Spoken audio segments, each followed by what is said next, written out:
بسم اللہ الرحمن الرحیم۔ ناظرین، میں آپ کا میزبان جاوید اقبال ہوں اور آپ دیکھ رہے ہیں اپنا پسندیدہ یوٹیوب چینل جاوید چاک۔ شام کا وقت ہے، it's beautiful evening and good evening. السلام علیکم رحمۃ اللہ وبرکاتہ۔ کیسے ہیں آپ سب لوگ؟ خیر و عافیت سے ہیں؟ اللہ آپ کو ہمیشہ سے اپنی رحمت کے سائے میں رکھے، جہاں بھی ہوں اپنے اہل خانہ کے ساتھ خوش و خرم بھی ہوں اور محفوظ بھی، آمین یا رب العالمین۔ جی ناظرین، بات یہ ہے کہ شام کے پروگرام میں ظاہر ہمارا پہلا اور مین سیگمنٹ ہوتا ہے آج کی کہانی آپ کی خدمت میں ضرور پیش کرتا ہوں، لیکن اس سے پہلے کچھ گزارشات ہیں میری آپ لوگ۔ انسان اور انسانیت بڑے اعلیٰ درجوں کا نام ہے، ایک اعلیٰ ظرفی کا نام ہے، ایک اعلیٰ رتبہ مرتبہ اور مقام والا نام ہے۔ اسی لیے تو کہتے ہیں فرشتوں سے بہتر ہے انسان بننا، مگر اس میں لگتی ہے محنت زیادہ۔ لیکن ہم لوگ بعض اوقات جذبات کی رو میں بیٹھ کر یا کسی طاقت کے نشے میں گم ہو کر، اپنے گھمنڈ میں، اپنی دولت دنیا، رشتہ و پیوند کے خمار میں انسانیت کے درجے سے ہی گر جاتے ہیں۔ یعنی ہمارے دل میں، حضرت انسان کے دل میں خوف خدا جیسا ضروری ایلیمنٹ وہ بھی غائب ہو جاتا ہے ایک لمحے میں۔ آپ نے ذاتی طور پر میرے سمیت سب لوگوں نے اس بات کا مشاہدہ کیا ہوگا، لازماً کوئی ہر انسان اپنی زندگی میں کبھی نہ کبھی کسی نہ کسی جگہ پہ، کسی نہ کسی موڑ پہ ایسے جگہ سے گزرتا ہے، ایسے مقام سے گزرتا ہے جہاں اسے یہ چیز دیکھنے کو ملتی ہے کہ یہ بھی انسان ہے، یہ جو کچھ کر رہا ہے کیا یہ خوف خدا کے تحت ہو سکتا ہے، ممکن ہے؟ مولانا ظفر علی خان کا ایک خوبصورت شعر،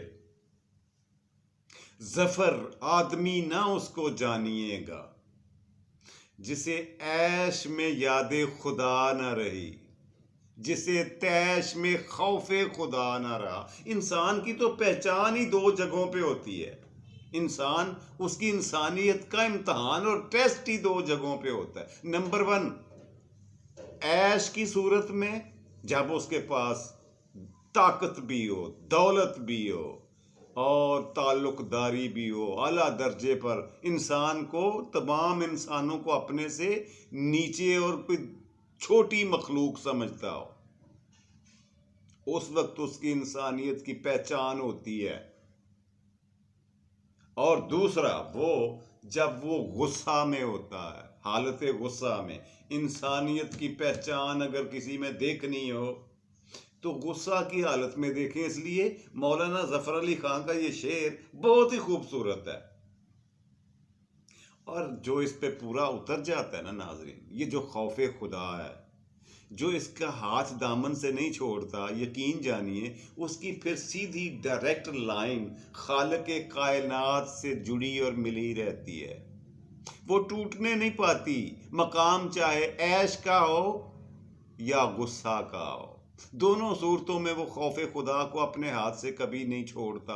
جو انسان اعلیٰ ظرف ہوتا ہے وہ اعلیٰ ظرفی کے مقام سے گرنا پسند نہیں کرتا، اور اس کی وجہ جو اس کو تھامے رکھتی ہے اپنے مقام پر، وہ اللہ کا خوف ہی ہے۔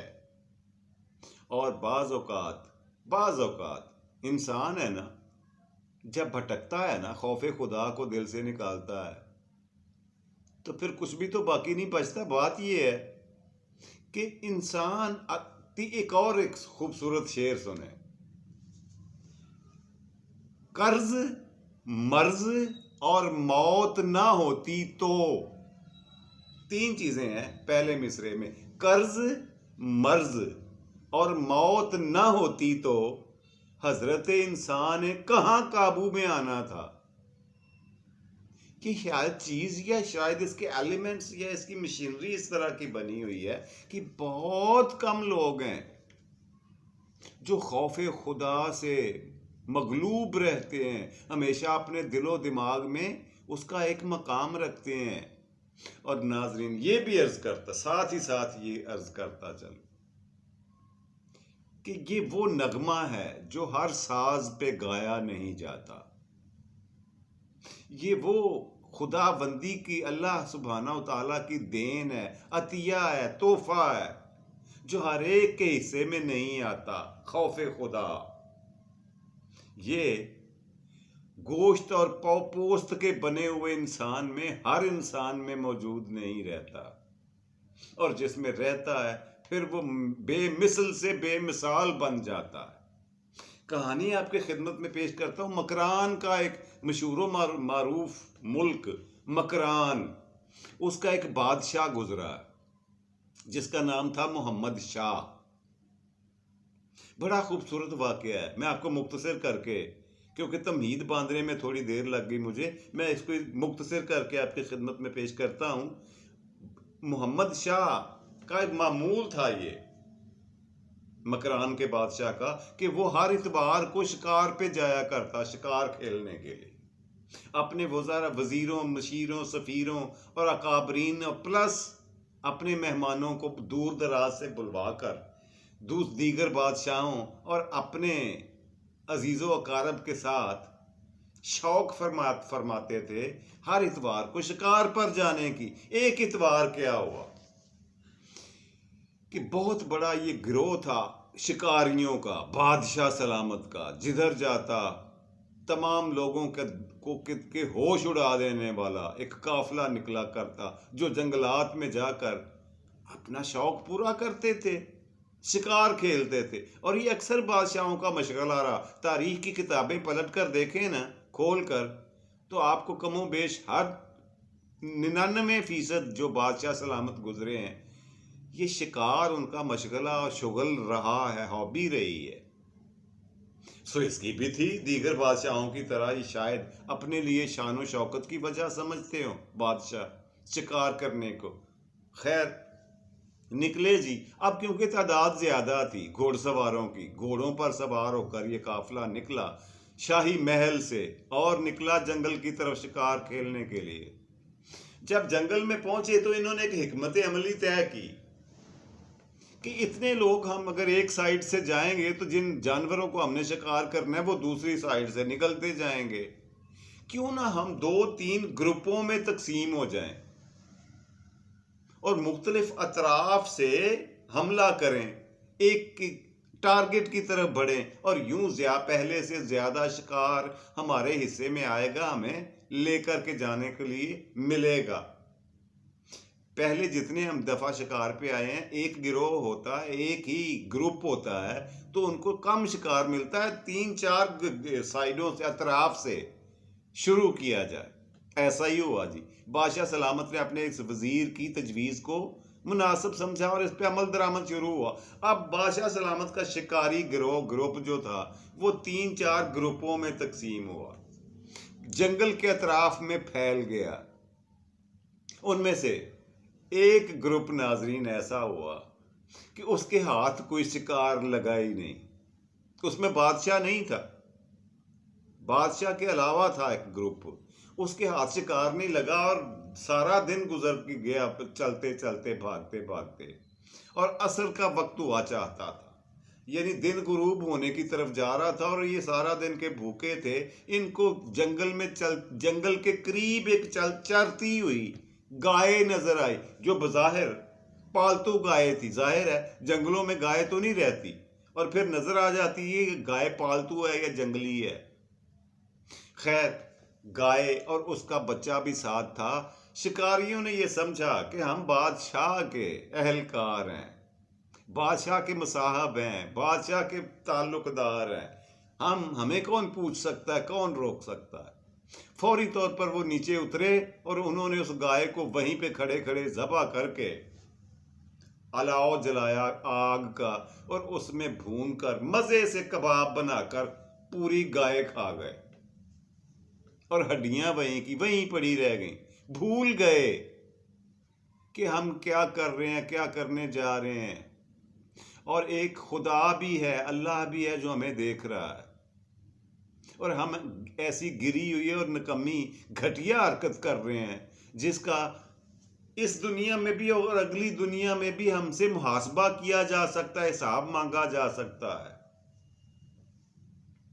خیر، انہوں نے اپنے پیٹ کی آگ بجھائی، خوب گل گپاڑا کیا، ہلا گلا کیا، اور محفل سجانے کے بعد شام کے وقت واپس اپنے محل میں آئے۔ اب وہ جو پتا چلا کہ وہ جو گائے تھی ایک قریبی گاؤں کی بوڑھی عورت کی ملکیت تھی، اور اس بوڑھی عورت کا گزر اوقات اسی گائے پر ہوئی ہوتا تھا۔ اس کا دودھ دھو کر وہ بیچتی اور اس آنے والی کمائی سے اپنے روزمرہ کے اخراجات پورے کرتی تھی۔ شام کا وقت ہوا، گائے واپس نہیں آئی، تو اس بوڑھی عورت نے جنگل کا چراگاہ کا رخ کیا کہ میں پتہ تو کروں گائے کدھر ہے۔ بالآخر ڈھونڈتے ڈھونڈتے اسے شام ہو گئی، اور پھر وہ امید چھوڑ کر واپس اپنے گھر آئی۔ اگلے دن پھر صبح نکلی۔ جب اس نے جا کر دیکھا تو اسے گائے کا بچہ جنگل میں پھرتا ہوا نظر آ گیا۔ اس نے سوچا میری گائے بھی یہیں کہیں ہوگی۔ ڈھونڈتے ڈھونڈتے، دیکھتے دیکھتے، گرتے پڑتے، وہ ایک ایسی جگہ پہ پہنچی جہاں اس کو اپنی گائے تو نہ ملی، گائے کے جسم کی ساری ہڈیاں پڑی ہوئی مل گئیں۔ اب وہ سوچ میں بیٹھ گئی کہ یہ اگر کوئی جنگلی جانور میری گائے کو کھاتا تو اتنے طریقے اور سلیقے سے تو نہ کھاتا، اور ساتھ ہی پھر آگ کا الاؤ بھی ہے، مطلب بجھی ہوئی آگ بھی پڑی ہوئی ہے، راکھ پڑی ہے۔ اس کا مطلب ہے کہ میری گائے کو انسانوں نے باقاعدہ ذبح کر کے اسے بھون کر کھایا ہے۔ جانور اگر کھاتا تو وہ کچا کھا جاتا ہے، ہڈیاں کہاں چھوڑتا ہے۔ یہاں سے شکاری پکڑے گئے۔ پھر اس نے تصدیق کی قرب و جوار کے کچھ لوگوں سے اور پوچھنے پر پتا چلا کہ جی گزشتہ روز بادشاہ سلامت محمد شاہ صاحب ذلِ سبحانی بقلم خود بذات خود اپنے حواریوں کے ہمراہ، اپنے ساتھیوں کے ہمراہ جنگل میں شکار پہ نکلے ہوئے تھے۔ اب اس کا شک پکا ہو گیا اس بوڑھی عورت کا۔ اس کو 3-4 شہادتیں بھی مل گئیں کہ اس علاقے میں سوائے ان کے اور یہ کوئی کام یہ کر نہیں سکتا، اس لیے کہ محمد شاہ کے ہوتے ہوئے کسی چور اچکے کو ضرورت نہیں کی ہمت اور جرت نہیں ہو سکتی کہ وہ کسی کا مال ہڑپ کرے، کسی کے جانور ذبح کرے، یہ ممکن نہیں ہے۔ اتنا باروب اور انصاف پسند بادشاہ ہے محمد شاہ۔ اس کی موجودگی میں، اس کی دور حکومت میں ایسا کرنا ممکن نہیں ہے۔ وہ کون ہو سکتا ہے جسے محمد شاہ کا بھی خوف نہیں ہے، ڈر نہیں ہے؟ ظاہر ہے یہ یا تو اس کے شہزادوں میں سے کوئی ہوگا، یا وزیروں میں سے، یا سفیروں میں سے، یا دوستوں میں سے، یا مہمانوں میں سے۔ اگلے دن بوڑھی عورت نے کوشش کی، اس نے کہا اپنے پنڈ جا کے بات کی 2-4 لوگوں سے گاؤں میں۔ ان میں سے ایک سیانے بندے نے کہا اگر یہ بات کسی طریقے سے بادشاہ سلامتی مکران کے بادشاہ یعنی محمد شاہ کے کانوں تک پہنچ جائے تو بوڑھی ماں آپ کا مسئلہ حل ہو سکتا ہے، لیکن ضروری ہے کہ بادشاہ سلامت کے نوٹس میں تو یہ آئے بات۔ خیر بوڑھی عورت نے ہمت باندھی اور وہ بادشاہ کے محل کی طرف چل پڑی۔ تھوڑی مسافت طے کرنے کے بعد جب شام کے وقت وہ محل پہ پہنچی تو سیکیورٹی والوں نے اسے یہ کہہ کر محل میں داخلے کی اجازت نہ دی کہ بادشاہ سلامت اٹھ کر اپنے زنان خانہ میں یعنی پرائیویٹ رومز میں چلے گئے ہیں، اگر آپ ملنا چاہتی تو اگلے دن آ جاؤ۔ بوڑھی عورت نے کہا اگر واپس میں اپنے گھر گئی تو مجھے اگلے دن یہاں آنے کے لیے پھر سے سیکنڈ ٹائم یعنی شام ہو جائے گی، تو میں رات یہیں کیوں نہ کہیں کسی پیڑ کے نیچے، کسی سائے کے نیچے سو کر گزار لو۔ رات اس نے وہیں کسی بازار میں سڑک کے کنارے فٹ پاتھ پر سو کر گزار لی۔ اگلے دن صبح بادشاہ کے آنے سے پہلے ہی وہ دروازے پہ کھڑی ہو گئی، محل کے بڑے دروازے پہ، لیکن سیکیورٹی والوں نے دھکے دے کر اس کو چلتا کیا وہاں سے، چوکیداروں نے، چوبداروں نے، کہ بڑھیا تو کل بھی آئی تھی، تجھے منع کیا تھا بادشاہ سلامت ہر آئرے غیرے سے نہیں ملتا، اگر تم جیسے ہر چھوٹے بڑے لوگوں کو بادشاہ کی ملاقات ہونا شروع ہو گئی تو وہ امور مملکت کیسے چلائیں گے؟ بوڑھی ماں نے رو کر ہاتھ جوڑ کر واسطہ دیا کہ مجھے اندر جانے دیں، میری زندگی اور موت کا مسئلہ ہے، میرا روزگار چھن گیا ہے، میں نے اپنی شکایت بادشاہ تک پہنچانی ہے۔ انہوں نے پوچھا کیا شکایت؟ جی میری گائے کا مسئلہ ہے، گائے چھن گئی ہے۔ ساروں نے کہے لگائے، سیکیورٹی والوں نے، اور معمولی سی اس کام کے لیے بادشاہ سلامت بیٹھے ہوئے ہیں، ایک گائے کا حساب رکھیں گے وہ؟ جا مائی تیرا مسئلہ اس لائق اس قابل نہیں ہے کہ تیری آواز تیری بات بادشاہ سلامت کے سامنے پیش ہو، تیری وہ کہانی سنیں اور افسانہ سنتے پھریں اور اس پہ وقت ضائع کریں۔ وہ پہلے ہی بڑے مصروف ہیں، پورے ملک کے انتظام و انصرام کا ان کے کندھوں پر بوجھ ہے، وہ بیڑا اٹھائے ہوئے ہیں، ان کے پاس اتنا فضول وقت نہیں ہوتا کہ ایک گائے کا، بچڑے کا، گدھے کا، گھوڑے کا اور خچر کا قصہ سنتے رہیں۔ سوائے مذاق ٹھٹھا کے اور کچھ نہ ملا بوڑھی عورت کا، اور بوڑھی عورت واپس مجبوراً چاروں ناچار، مرتی کیا نہ کرتی، واپس اپنے گھر آ گئی۔ گھر میں جب آ گئی تو وہاں پہ بادشاہ سلامت کا ایک پرانا ملازم رہا کرتا تھا، اسی پنڈ میں، وہ بڑھیا سیدھی اس کے پاس بوڑھی عورت گئی اور اپنی تمام کہانی، قصہ اور بپتا اس کے سامنے رکھی کہ یہ کچھ اب تک ہو چکا ہے اور آگے میں کیا کروں بھی تو کیا کر سکتی ہوں۔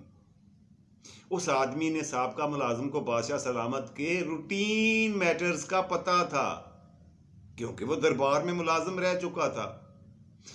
اس نے کہا ماں جی طریقہ میں آپ کو بتاتا ہوں، آپ بادشاہ سلامت سے مل سکتی ہو، تھوڑی ہمت کرنے کی ضرورت ہے، اور کھا نہیں جائے گا وہ تمہیں، تم اس کی ماں بلکہ دادی کی عمر کی ہو، تمہاری عزت قدر اور وقار سے تمہاری بات سنے گا بھی اور اس کا تدارک بھی کرے گا۔ اب بوڑھی ماں کے دل و دماغ میں تھوڑا حوصلہ پیدا ہوا، وہ نا امید ہو چکی تھی، اسے توقع نہیں تھی کہ اب کوئی ایسی راہ، ایسا رستہ، ایسا طریقہ نکل سکتا ہے جس سے میرا مسئلہ حل ہو۔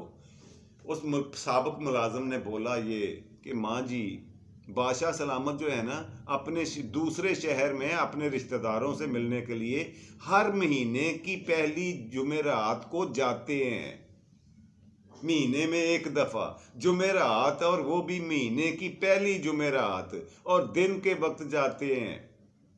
صبح وہ تقریباً 9-10 بجے محل سے نکلتے ہیں اور اپنے قافلے کے ساتھ چلے جاتے ہیں وہ دوسرے شہر میں، اور شام کو وہاں سے واپس آتے ہیں۔ تم ایک کام یہ کرو کہ وہ ایک سے دوسرے شہر جہاں بادشاہ کا قافلہ جاتا ہے، رستے میں ایک بہت بڑا دریا ہے اور اس کے اوپر ایک ہی جگہ پہ پل ہے، گزرگاہ ہے، برج ہے۔ اگر تم ملنا چاہتی ہو تو وہی ایک جگہ ہے، وہی ایک طریقہ ہے، اس لیے کہ بادشاہ سلامت نے ہر صورت وہاں سے گزرنا ہی گزرنا ہے، تم اس پل پر جا کر کھڑی ہو جاؤ اور ساری سواریوں کو گزرنے دو۔ جیسے ہی بادشاہ سلامت کی سواری سامنے آئے، ان کا گھوڑا پل پر سے گزرنا شروع کرے تو تم اچانک سے نکل کر بادشاہ سلامت کے گھوڑے کے سامنے آ کر کھڑی ہو جانا اور کہنا بادشاہ سلامت محمد شاہ تم میری بات سنے بغیر آگے نہیں جا سکتے۔ خیر بوڑھی اماں نے سوچا یہ کہ بھوک سے مرنے سے تو بہتر ہے چلو بادشاہ کے ہاتھوں مر لیا جائے، کیا کرے گا زیادہ سے زیادہ، قتل کروا دے گا مجھے تو کروا دے، بھوک سے بھی تو میں ویسے بھی مرنے جا رہی ہوں، میرا ذریعہ روزگار، ذریعہ معاش ہی نہیں رہا، تو اب میں کھاؤں پیوں گی کہاں سے، مرنا تو ویسے بھی ہے ایسے ہی صحیح۔ خیر اس بوڑھی عورت نے انتظار کیا، نئے مہینے کی نئی اور پہلی جمعرات کا وقت تھا کہ آ گیا، مقررہ وقت پر، مقررہ دن پر، مقررہ جگہ پر جا کے وہ عورت چھپ کر بیٹھ گئی اور دیکھتی رہی کہ پہلے سیکیورٹی کی سواریاں گزر رہی ہیں، پیچھے بھی سیکیورٹی گھوڑوں پر سوار، تمام زبردست اس کے اہلکار، اس کے سیکیورٹی گارڈز گزر رہے۔ جیسے ہی اس نے دیکھا کہ محمد شاہ کی سواری پل کے اوپر انٹر ہو گئی ہے، وہ اٹھی اور اٹھ کر سامنے آ کر بازو پھیلا کر کھڑی ہو گئی۔ بادشاہ سلامت نے غور سے اور حیرت کے ساتھ دیکھا اور پوچھا، ماں جی آپ کو مجھے اس طرح سے رستے میں روکنے کی ضرورت ہی کیوں پیش آئی؟ وجہ کیا؟ کون سی مصیبت، کون سی مشکل، کون سا مسئلہ ہے جو آپ کو گھیر کر میرے سامنے یہاں پل پر لے آیا ہے؟ میں تو 24 گھنٹے اپنے محل میں ہر خاص و عام کے لیے دستیاب اور میسر رہتا ہوں، لوگوں کے مسائل سنتا بھی ہوں اور حل بھی کرتا ہوں، لیکن پھر آپ کے ساتھ ایسا کیا ہوا کہ آپ نے مجھے یہاں پل پر ملنا مجبوراً سمجھا؟ بوڑھی اماں نے کہا، بادشاہ سلامت گھوڑے سے نیچے اتر اور میری بات سن۔ بادشاہ سلامت نیچے اترے جی۔ ماں جی اگر آپ کا حکم ہے تو یہ لو میں اتر آیا، بتائیں مجھے۔ اس نے کہا، میری بات سن لو، مختصر سی 2 لفظی بات۔ آپ میرے مجرم ہو، اس جرم کا حساب آپ اسی پل پر دینا پسند کرو گے یا قیامت کے دن پل صراط پر؟ یہ فکرہ تھا، تاریخی فکرہ، جو اس بوڑھی ماں نے محمد شاہ بادشاہ کے سامنے رکھا۔ یقین جانے تاریخ لکھتی ہے کہ بادشاہ سلامت کا جسم کے سارے رونگٹے کھڑے ہو گئے، کپ کپی شروع ہو گئی، خوف خدا سے کانپنا شروع ہوا اور کہنے لگا، ماں جی خدا کا واسطہ، یہ میں اپنا تاج اتار کر آپ کے قدموں میں رکھتا ہوں۔ گھٹنوں کے بل کھڑے ہو کے پوچھا، ماں جی مجھے اپنا بتائیں کہ میں آپ کا جرم وار کیسے ٹھہرا؟ میرے سے ایسے کیا غلطی، کمی اور کوتاہی ہو گئی ہے؟ میں ایسا کیا کر بیٹھا ہوں کہ آپ نے یہ الفاظ بولے؟ پل صراط پہ حساب دینا میرے لیے ممکن نہیں ہے، میرا جسم گوارا نہیں کر سکتا، میرا رتبہ، مطلب میرے جتنا سیاہ کار، بدکار اور گناہ گار کوئی نہیں ہے۔ کیا وہاں پہ یہیں پہ میرے سے حساب لے لو، یہیں پہ میرے جرم کی مجھے سزا دے لو، لیکن پہلے بتاؤ کہ ہوا کیا ہے؟ بوڑھی ماں نے اپنی گائے کا سارا قصہ سنا دیا اور پھر بعد میں پیش آنے والے وہ واقعات بھی بتائے کہ میں 2 دفعہ آپ کے محل کے دروازے پر گئی اور وہاں پہ میرے ساتھ یہ سلوک ہوا۔ کہا جاتا ہے بادشاہ سلامت نے مکران کے بڑے ملک کے بادشاہ محمد شاہ نے ماں جی سے کہا، ماں جی میں آپ کو عزت و تکریم کے ساتھ آپ کے گھر بھجوانے کا انتظام کرتا ہوں، میں یہاں کھڑے کھڑے بھی فیصلہ کر سکتا ہوں، مگر میں کچھ آپ کو وہاں پہ بلوا کر اپنی بھلائی کے لیے کوئی کام کرنا چاہتا ہوں، محل میں بلا کر، اس لیے کہ آپ نے شناخت کرنا ہے ان چہروں کو جنہوں نے آپ کو میرے تک نہیں پہنچنے دیا، اس لیے آپ کو بلوانا چاہتا ہوں۔ اگر آپ مناسب سمجھیں، اپنے لیے باعث ذلت نہ سمجھیں تو میری یہ درخواست قبول کر لیں۔ بوڑھی ماں نے کہا، ٹھیک ہے۔ 2-3 گھوڑ سواروں کی ڈیوٹی لگائی گئی بادشاہ سلامت نے وہاں کھڑے کھڑے کہ بوڑھی ماں کو فوری طور پر اس کے گھر پہنچائیں اور اس کے گزر اوقات کے لیے خرچے کا انتظام کیا جائے، اور پرسوں صبح دربار میں 10 بجے ان کو لے کر کے عزت و احترام کے ساتھ لایا جائے، میری ماں سمجھ کر۔ بادشاہ کا حکم تھا جی، عمل درآمد تو ایز اٹ از ہونا ہی تھا، مینو ان عمل ہوا۔ محمد شاہ کے دربار میں ماں جی کی پیشی ہوتی ہے۔ انہوں نے کہا، ماں جی میں نے آپ کی بات سن لی، سمجھ لی اور حقیقت تک بھی پہنچ چکا، میں نے کنفرمیشن تصدیق بھی کر لی ہے، آپ نے جو کچھ گائے کے بارے میں کہا وہ 100% درست ہے، مگر سب سے پہلا کرنے کا کام یہ ہے کہ آپ میرے پاس یہاں کرسی پہ تشریف رکھیں، میں وہ سارے سیکیورٹی گارڈ آپ کے سامنے ایک ایک کر کے لاتا ہوں، مجھے ان کا چہرہ شناسی کروا دیں، پہچان کروا دیں، جن لوگوں نے آپ کو گیٹ پہ دھکے دیے، آپ کو مجھ سے ملنے نہیں دیا گیا۔ بوڑھی ماں وہاں بیٹھی اور اس نے کہا، بیٹا چہرے تو میں ایک ایک کے پہچان لوں، جان لوں، لیکن مجھے یقین ہو کہ آپ ان کو اس وجہ سے سزا نہیں دو گے، آپ ان کو اللہ واسطے، جب میں معاف کر رہی ہوں تو پھر آپ بھی معاف کرو گے، اس شرط پر میں پہچان کروا دیتی ہوں۔ انہوں نے، بادشاہ سلامت نے وعدہ کیا کہ ماں جی کوئی سزا نہیں دوں گا، کم از کم آئندہ کے لیے ان کو گیٹ پہ تو کھڑا نہ کروں، یہ کسی اور کو تو نہ وہاں پہ دھکے دیں۔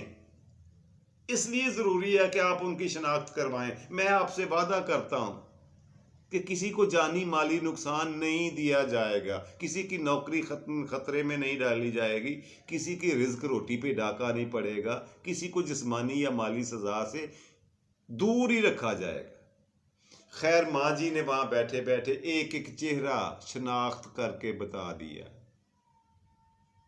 پھر بادشاہ سلامت نے کہا ان سارے سیکیورٹی گارڈ سے کہ دیکھو، تمہاری سزا تو کچھ اور بنتی ہے۔ اگر میں نے وعدہ نہ دیا ہوا ہوتا اس ماں کو تو یقین کریں میں تمہارے سب کے سر قلم کروا دیتا، گردنیں اڑوا دیتا، ابھی کے ابھی یہاں کھڑے کے کھڑے۔ لیکن کیونکہ میں نے اپنی ماں سے، اپنی اماں سے وعدہ کر لیا ہے تمہیں معافی دینے کا، تو آئندہ کے بعد تمہاری تنخواہ تمہارے گھر پہنچ جائے گی۔ دوبارہ تم مجھے کبھی اگر میرے محل کے قریب نظر آئے، تم میں سے کوئی ایک بھی نظر آیا تو وہ واپس زندہ نہیں جائے گا۔ چلے جاؤ، میری نظروں کے سامنے سے دفع ہو جاؤ، اس سے پہلے کہ میرے اندر کا انسان پھر سے سو جائے۔ تمہارا جرم وہ ہے جس کی معافی نہیں بنتی، لیکن میں وعدہ دے چکا ہوں، وعدہ کر چکا ہوں۔ ماں جی بہت خوش ہوئیں۔ ماں جی نے کہا حضور بات یہ ہے کہ میری بپتا بھی آپ نے سن لی، میری کہانی بھی سن لی، میرے لیے کیا حکم ہے؟ تو اس نے کہا ماں جی آپ کی ایک گائے گئی ہے، میں آپ کو 5 نہیں 10 نہیں 15 گائے اسی موقع پہ بہترین نسل کی اپنے گھر سے پالی ہوئی دے رہا ہوں، اور وہ میرے ملازمین آپ کے گھر چھوڑ کر آئیں گے، اور ایک ملازم بھی دے رہا ہوں جو ان کی دیکھ بھال کرے گا، ان کو سرکاری خرچے سے ان کا چارہ، ان کی دیکھ بھال بھی کرے گا، اور آپ ان سب گاؤں کا جو مالی فائدہ ہوگا وہ آپ کو ملے گا۔ آپ جائیں میری حویلی میں ماں جی، جو گائے آپ کو پسند آئے، 15 عدد گائے آپ لے جا سکتی ہو، لے جاؤ ابھی کے ابھی۔ ماں جی نے کہا بیٹا بات یہ ہے کہ میرے پاس میرا نہ کوئی کھانے والا اور نہ کھلانے والا نہ کمانے والا، میں نے 15 گائے کرنی کیا ہے؟ یہ قومی خزانے سے یا عوام کے ٹیکسوں سے خریدی گئی گائے لینے کی حقدار میں نہیں ہوں۔ مجھے ایک نہیں تو 2 دے دیں، گائے دے دیں، اور مجھے ملازم کی بھی ضرورت نہیں ہے، اس لیے کہ میرے پاس اور کام ہی کوئی نہیں ہے سارا دن اس کی دیکھ بھال کرنے کا، یہ میں لے جاتی ہوں۔ مگر ایک بات کی، پھر میں یہاں پہ رکے آپ سے ریکویسٹ کرنا چاہوں گی جاتے جاتے کہ اپنے دروازے پہ آئے ہوئے کسی سوالی کو سنے بغیر، اس طرح کا واقعہ میں اگر دوبارہ سنوں گی تو میں سمجھوں گی کہ محمد شاہ مر چکا ہے۔